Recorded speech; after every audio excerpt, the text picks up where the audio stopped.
The Gregorian calendar is the calendar used in most parts of the world. It went into effect in October 1582 following the papal bull Inter Gravissimas issued by Pope Gregory XIII, which introduced it as a modification of, and replacement for, the Julian calendar.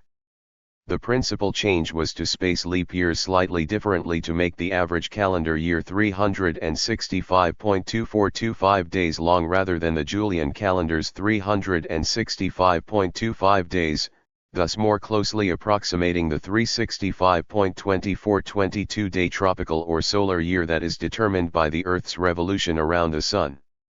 The rule for leap years is that every year divisible by 4 is a leap year, except for years that are divisible by 100, except in turn for years also divisible by 400. For example, 1800 and 1900 were not leap years, but 2000 was. There were two reasons to establish the Gregorian calendar. First, the Julian calendar was based on the estimate that the average solar year is exactly 365.25 days long, an overestimate of a little under 1 day per century, and thus has a leap year every 4 years without exception. The Gregorian reform shortened the average calendar year by 0.0075 days to stop the drift of the calendar with respect to the equinoxes. Second, in the years since the First Council of Nicaea in AD 325b, the excess leap days introduced by the Julian algorithm had caused the calendar to drift such that the March equinox was occurring well before its nominal March 21st date. This date was important to the Christian churches, because it is fundamental to the calculation of the date of Easter. To reinstate the association, the reform advanced the date by 10 days. Thursday, October 4, 1582 was followed by Friday, October 15, 1582. In addition, the reform also altered the lunar cycle used by the Church to calculate the date for Easter, because astronomical new moons were occurring 4 days before the calculated dates. Whilst the reform introduced minor changes, the calendar continued to be fundamentally based on the same geocentric theory as its predecessor. The reform was adopted initially by the Catholic countries of Europe and their overseas possessions. Over the next 3 centuries, the Protestant and Eastern Orthodox countries also gradually moved to what they called the improved calendar, with Greece being the last European country to adopt the calendar, for civil use only, in 1923. However, many Orthodox churches continue to use the Julian calendar for religious rites and the dating of major feasts. To unambiguously specify a date during the transition period, in contemporary documents or in history texts, both notations were given, tagged as Old Style or New Style as appropriate. During the 20th century, most non-Western countries also adopted the calendar, at least for civil purposes. Description: the Gregorian calendar, like the Julian calendar, is a solar calendar with 12 months of 28 to 31 days each. The year in both calendars consists of 365 days, with a leap day being added to February in the leap years. The months and length of months in the Gregorian calendar are the same as for the Julian calendar. The only difference is that the Gregorian calendar omits a leap day in 3 centurial years every 400 years and leaves the leap day unchanged. A leap year normally occurs every 4 years. The leap day, historically, was inserted by doubling February 24th, there were indeed 2 days dated February 24th. However, for many years it has been customary to put the extra day at the end of the month of February, adding a February 29th for the leap day. Before the 1969 revision of its general Roman calendar, the Catholic Church delayed February feasts after the 23rd by 1 day in leap years. Masses celebrated according to the previous calendar still reflect this delay. Gregorian years are identified by consecutive year numbers.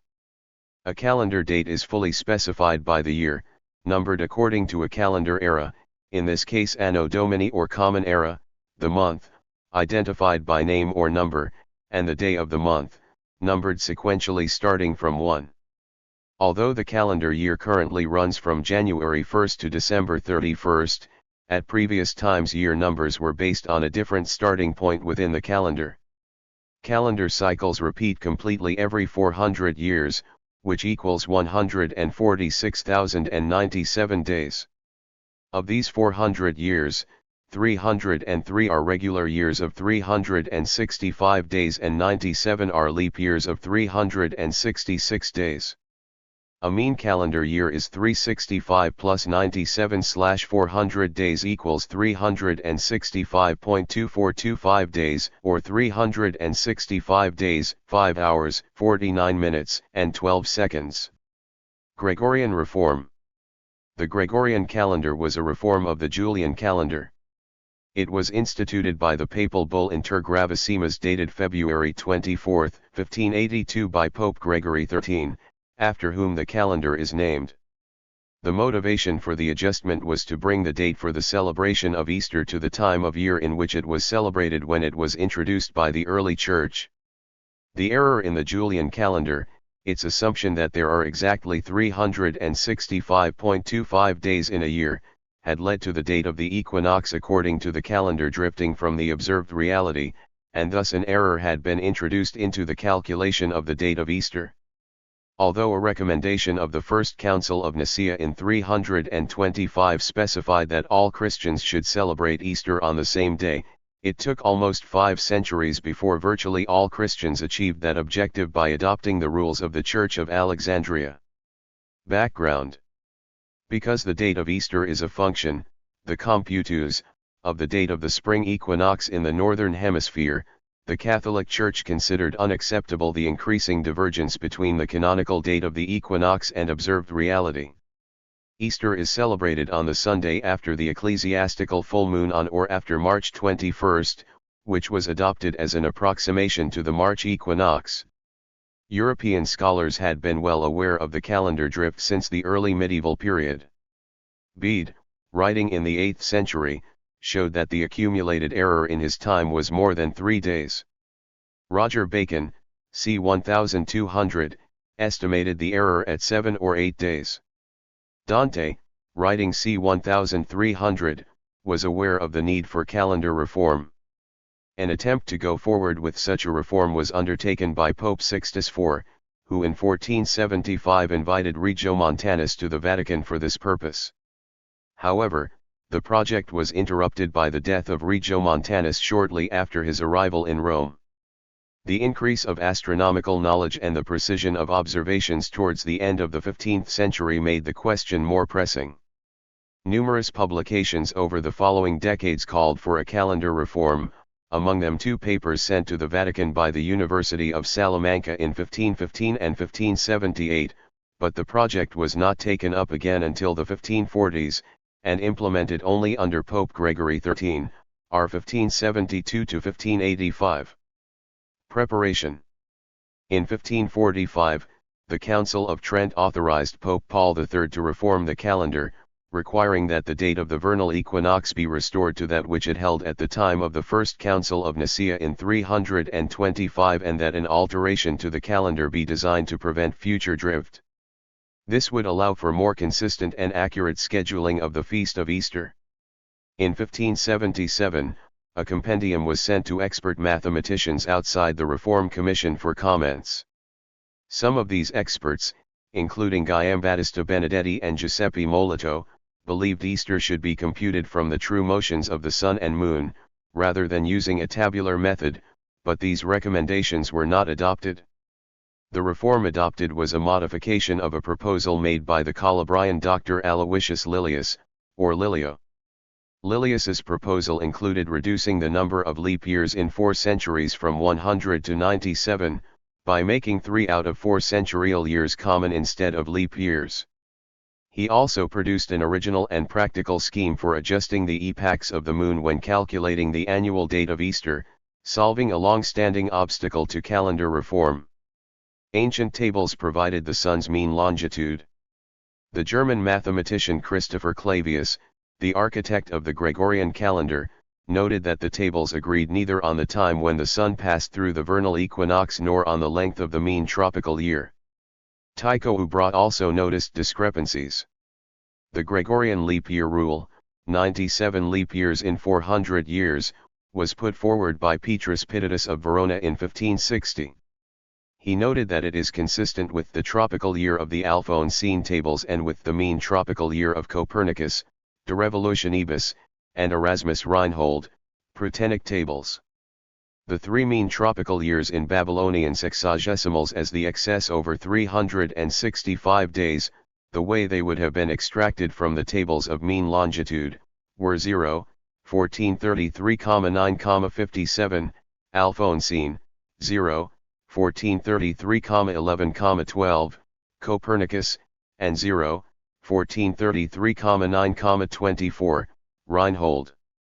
In decimal notation, these are equal to 0.24254606, 0.24255185, and 0.24254352, respectively.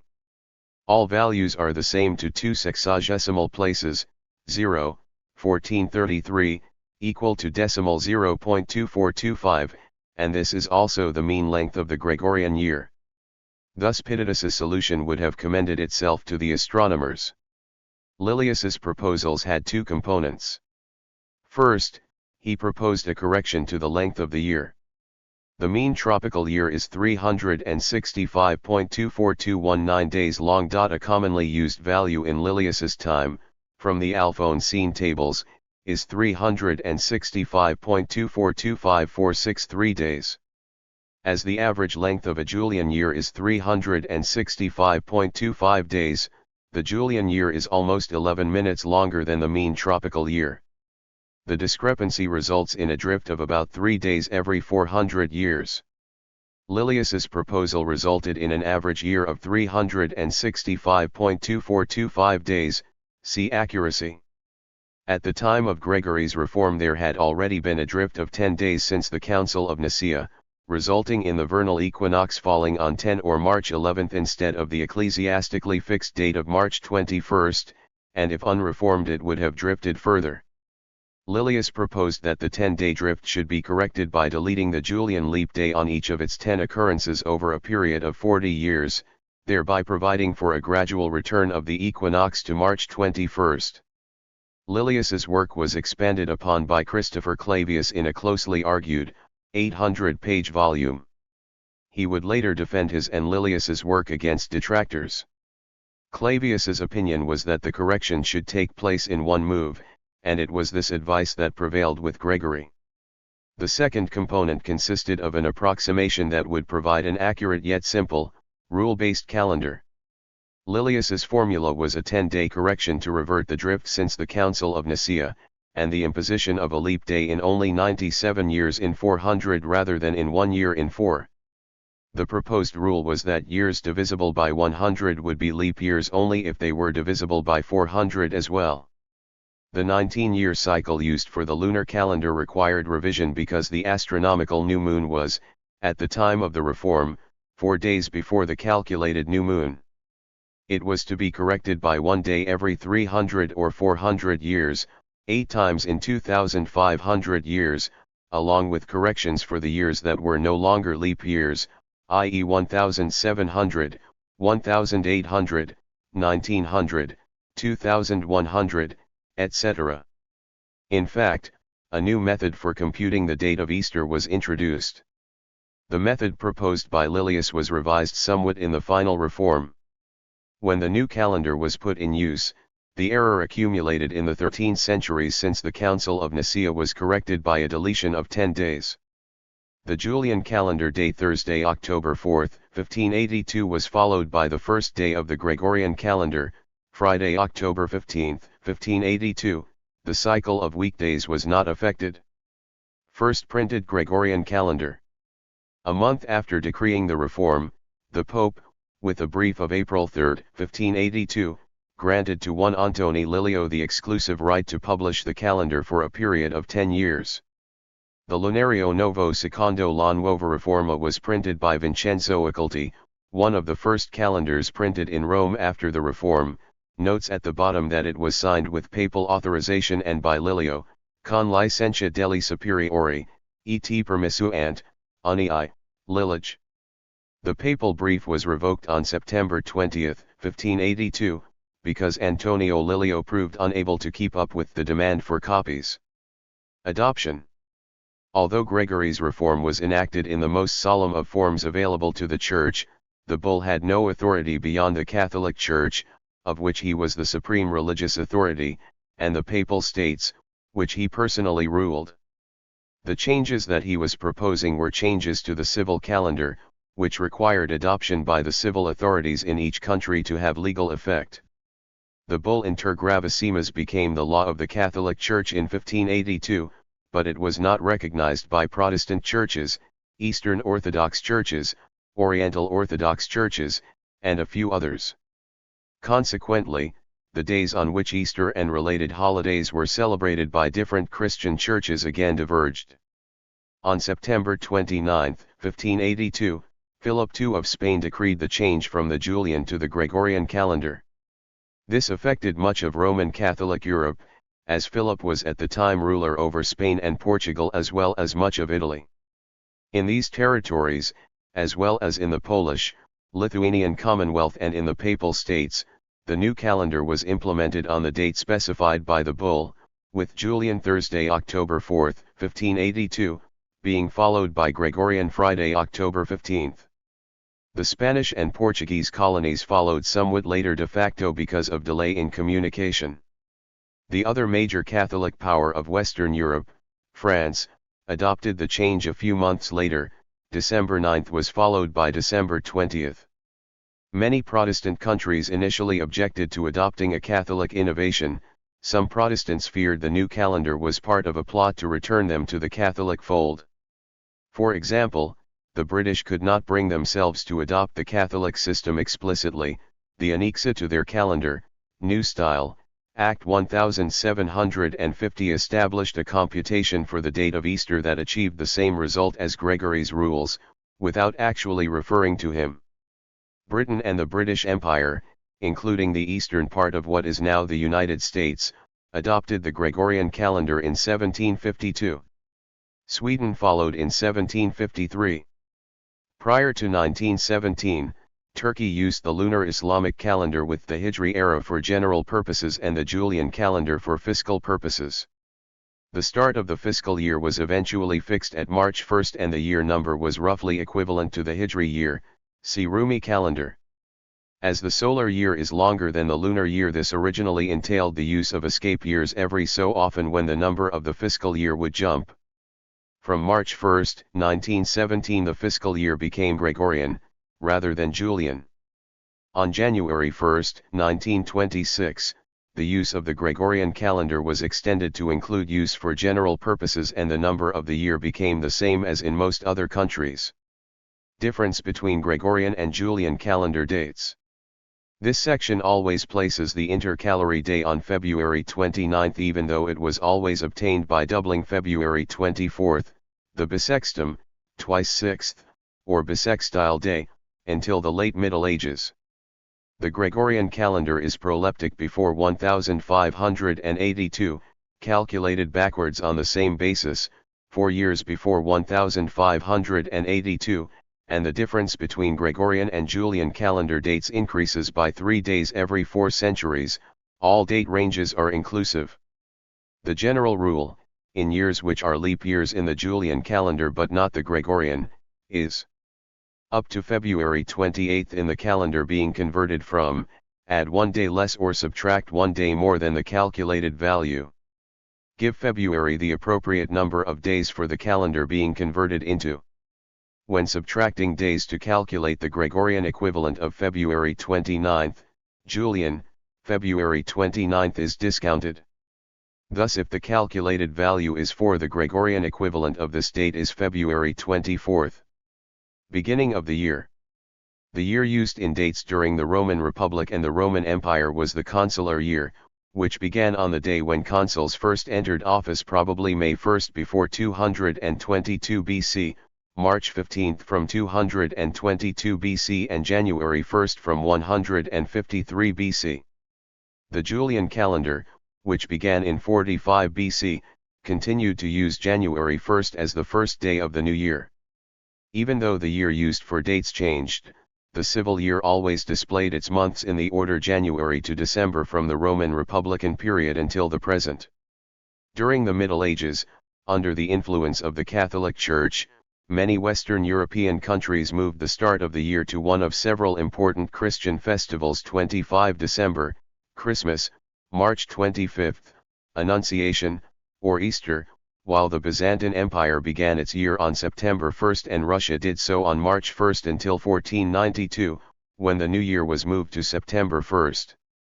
In common usage, January 1 was regarded as New Year's Day and celebrated as such, but from the 12th century until 1751 the legal year in England began on March 25, Lady Day.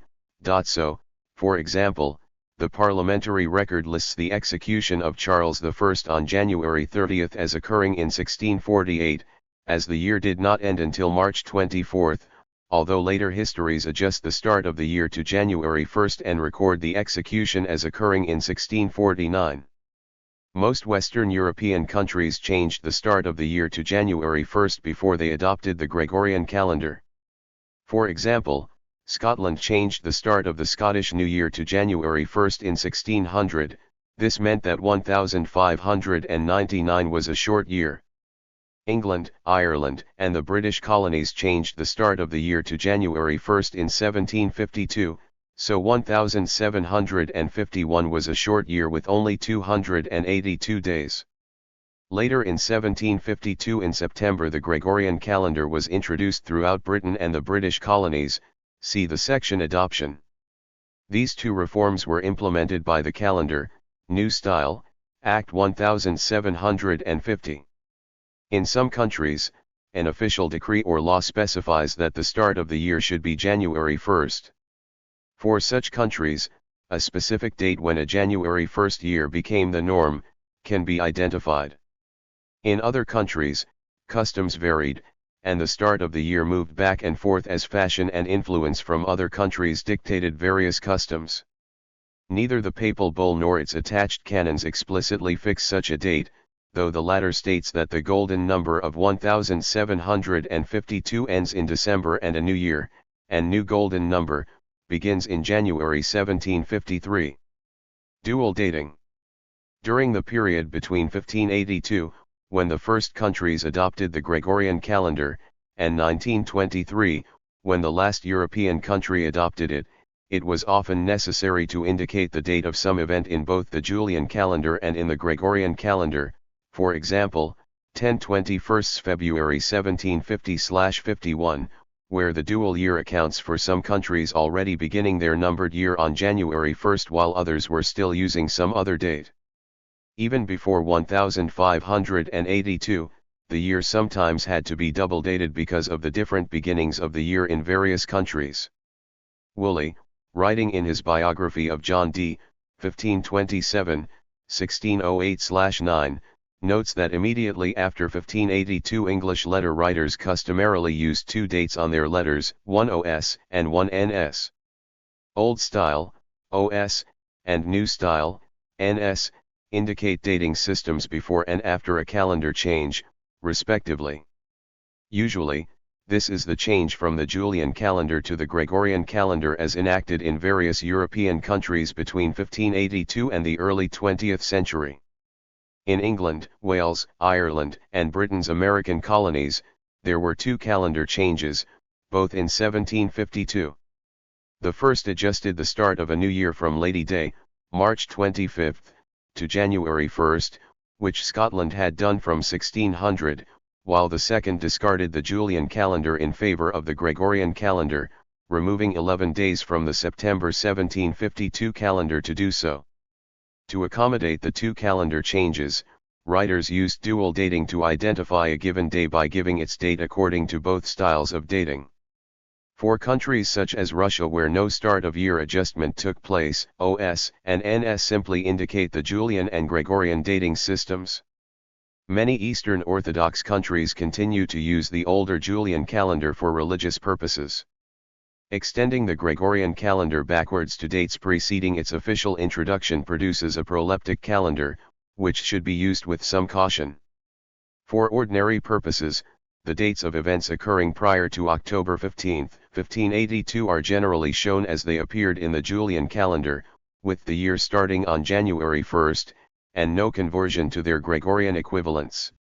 For example, the Battle of Agincourt is universally considered to have been fought on October 25, 1415, which is St. Crispin's Day. Usually, the mapping of new dates onto old dates with a start-of-year adjustment works well with little confusion for events that happened before the introduction of the Gregorian calendar. But for the period between the first introduction of the Gregorian calendar on October 15, 1582 and its introduction in Britain on September 14, 1752, there can be considerable confusion between events in continental Western Europe and in British domains in English-language histories. Events in continental Western Europe are usually reported in English-language histories as happening under the Gregorian calendar. For example, the Battle of Blenheim is always given as August 13, 1704. Confusion occurs when an event affects both. For example, William III of England set sail from the Netherlands on November 11, 1688, Gregorian calendar, and arrived at Brixham in England on November 5, 1688, Julian calendar.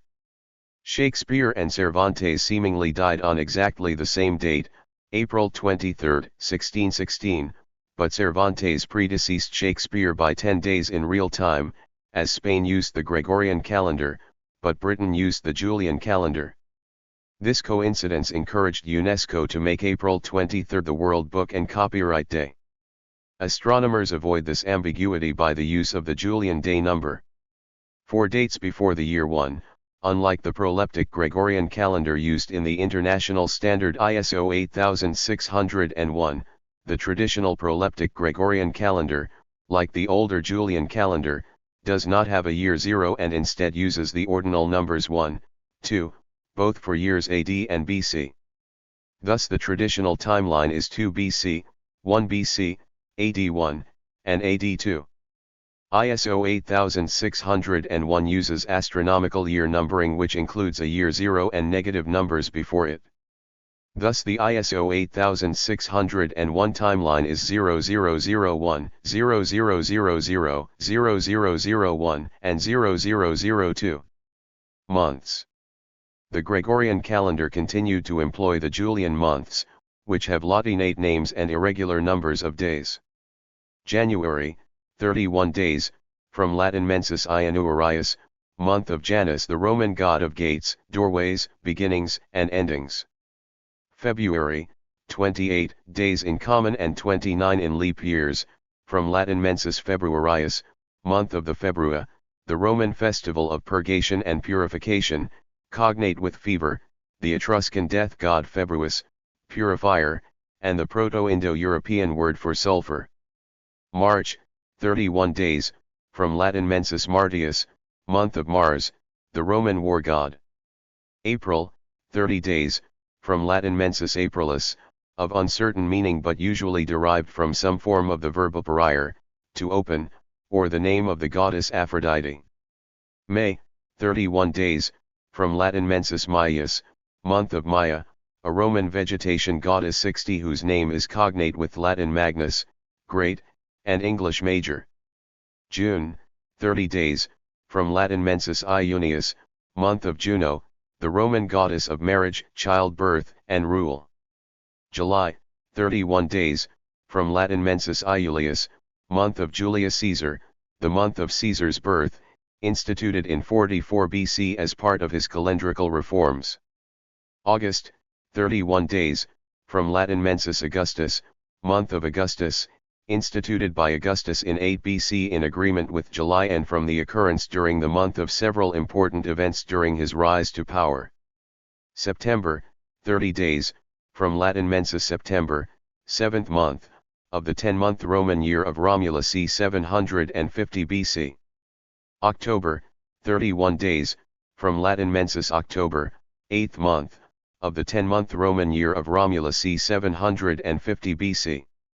November, 30 days, from Latin mensis November, 9th month, of the 10-month Roman year of Romulus c. 750 BC. December, 31 days, from Latin mensis December, 10th month, of the 10-month Roman year of Romulus c. 750 BC. Europeans sometimes attempt to remember the number of days in each month by memorizing some form of the traditional verse 30 days hath September. It appears in Latin, Italian, French and Portuguese and belongs to a broad oral tradition, but the earliest currently attested form of the poem is the English marginalia inserted into a calendar of saints c. 1425. Variations appeared in Mother Goose and continue to be taught at schools.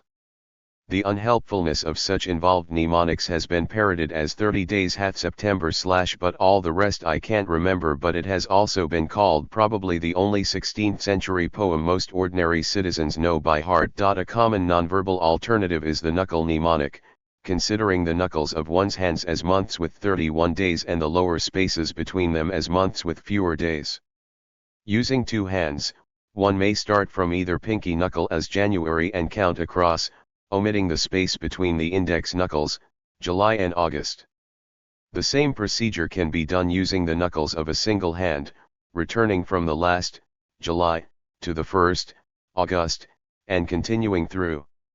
A similar mnemonic is to move up a piano keyboard in semitones from an F key, taking the white keys as the longer months and the black keys as the shorter ones. In conjunction with the system of months, there is a system of weeks. A physical or electronic calendar provides conversion from a given date to the weekday and shows multiple dates for a given weekday and month. Calculating the day of the week is not very simple, because of the irregularities in the Gregorian system. When the Gregorian calendar was adopted by each country, the weekly cycle continued uninterrupted. For example, in the case of the few countries that adopted the Reformed calendar on the date proposed by Gregory XIII for the calendar's adoption, Friday, October 15, 1582, the preceding date was Thursday, October 4, 1582, Julian calendar. Opinions vary about the numbering of the days of the week.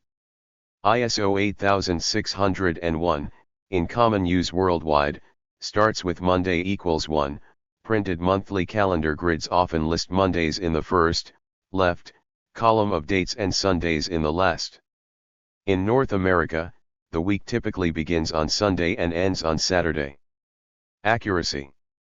The Gregorian calendar improves the approximation made by the Julian calendar by skipping 3 Julian leap days in every 400 years, giving an average year of 365.2425 mean solar days long. This approximation has an error of about 1 day per 3030 years with respect to the current value of the mean tropical year. However, because of the precession of the equinoxes, which is not constant, and the movement of the perihelion, which affects the Earth's orbital speed, the error with respect to the astronomical vernal equinox is variable. Using the average interval between vernal equinoxes near 2000 of 365.24237 days implies an error closer to 1 day every 7,700 years. By any criterion, the Gregorian calendar is substantially more accurate than the 1 day in 128 years error of the Julian calendar, average year 365.25 days. In the 19th century, Sir John Herschel proposed a modification to the Gregorian calendar with 969 leap days every 4,000 years, instead of 970 leap days that the Gregorian calendar would insert over the same period. This would reduce the average year to 365.24225 days. Herschel's proposal would make the year 4000, and multiples thereof, common instead of leap. While this modification has often been proposed since, it has never been officially adopted. On time scales of thousands of years, the Gregorian calendar falls behind the astronomical seasons. This is because the Earth's speed of rotation is gradually slowing down, which makes each day slightly longer over time, see tidal acceleration and leap second, while the year maintains a more uniform duration. Calendar seasonal error. The y-axis is the date of the solstice in June and the x-axis is Gregorian calendar years. Each point is the date and time of the June solstice in that particular year. The error shifts by about a quarter of a day per year. Centurial years are ordinary years, unless they are divisible by 400, in which case they are leap years. This causes a correction in the years 1700, 1800, 1900, 2100, 2200, and 2300. For instance, these corrections cause December 23, 1903 to be the latest December solstice, and December 20, 2096 to be the earliest solstice, about 2.35 days of variation compared with the astronomical event. Thank you for watching this video.